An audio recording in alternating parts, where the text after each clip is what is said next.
The old Slipknot, a band that I really used to be into. I've seen live at least once.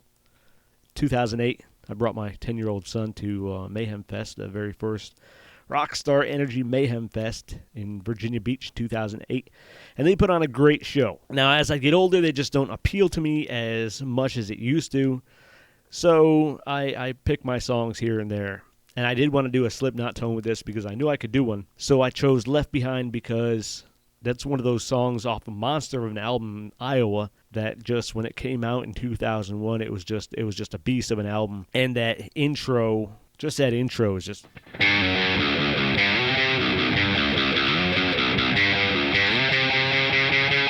I loved it. It was just raw, gnarly, and nasty sounding. So I wanted to learn it, and I struggled a little bit with it I don't even know why now, because it just seems so easy, but just getting that whole rhythm down. I'd like to say that Jim Root and Mick Thompson aren't, virtuoso guitar players, but they have a certain rhythm about their playing and groove that can sometimes be a little difficult to fall into. Anyway, enough of me talking. Let's jump into the tone. So first and foremost, if you hear some noise in the background, we got a storm going on, but I really wanted to get this tone out. So you might hear some rain or maybe some thunder and lightning. I don't know. Starting off, we're going to go right to our noise suppressor. Turn the noise suppressor on. I've got it kind of cranked up to 63 because there's a little bit of gain in this song. So get your noise suppressor up. Depending on your guitar, you may have to adjust the threshold and the release. So going over to the chain, we're using chain 1 just because I've got a booster and I've got a graphic equalizer. And that's really about it.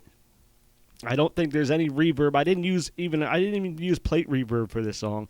And no delays whatsoever. So in our chain, I'm using chain 1, and I've got the amp set on lead with a gain right at 50 and the volume at 56, bass at 49, mids at 50, 67 on the treble.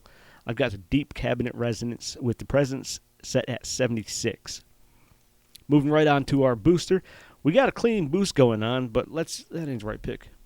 Let's hear what we got going on so far with just the lead amp. Sounds very thin. So with that clean boost, I got the clean boost drive set at 50. I got the tone. I got just those kind of leveled out. Effects level at 40, and I do have a direct mix up at 20. It kind of gives us a little twanginess to it, mixing the clean with the clean. When it's really going to come alive is when we add the graphic equalizer and, of course, the parametric EQ. So we got our clean boost on. Let's go over to the effects. And as you can see here, I've got the graphic EQ off. I'll turn it on in a minute. Right now we're at -3, 0, +2, +4, +3, -1, +1, +5, -5. And right down here, we've got that all the way down because you really can't hear a lot of difference, and you don't want it up too high. It's not going to make a huge difference in there. And 3 decibels on the level. Pause it, set it, or just download it. See how we're sounding now.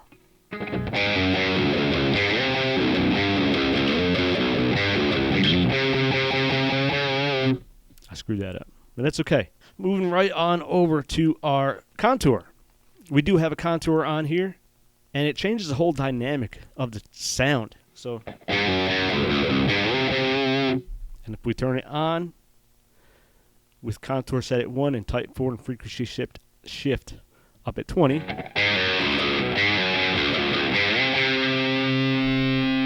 off.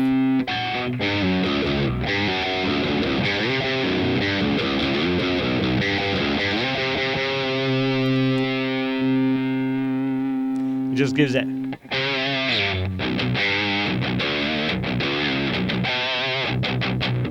It opens it up quite a bit. And last but not least, our parametric EQ out.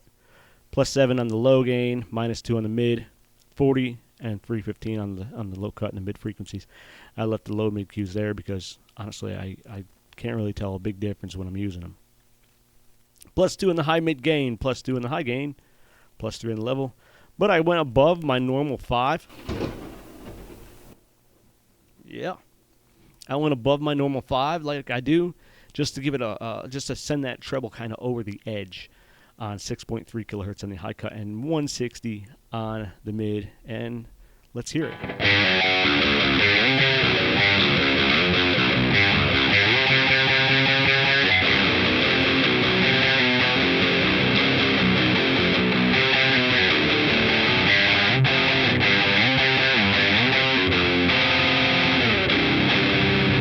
And there you have it. That's it. I kept it simple.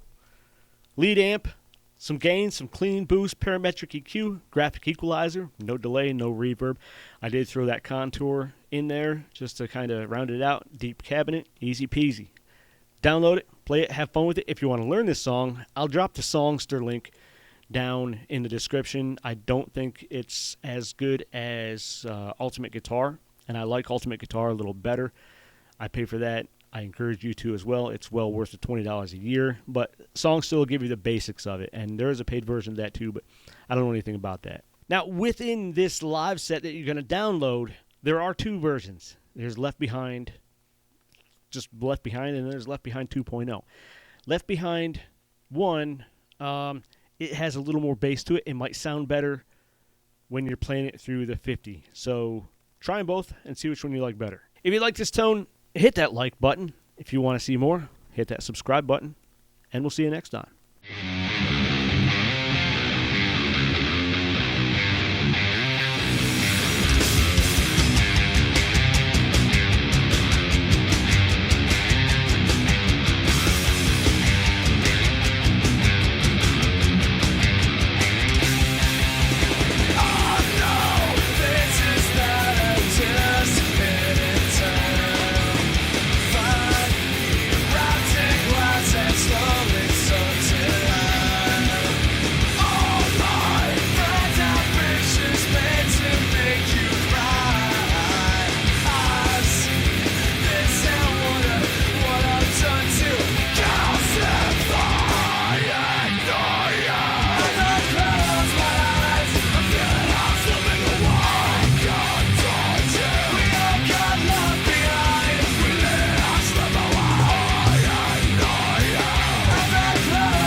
Got it when you got them.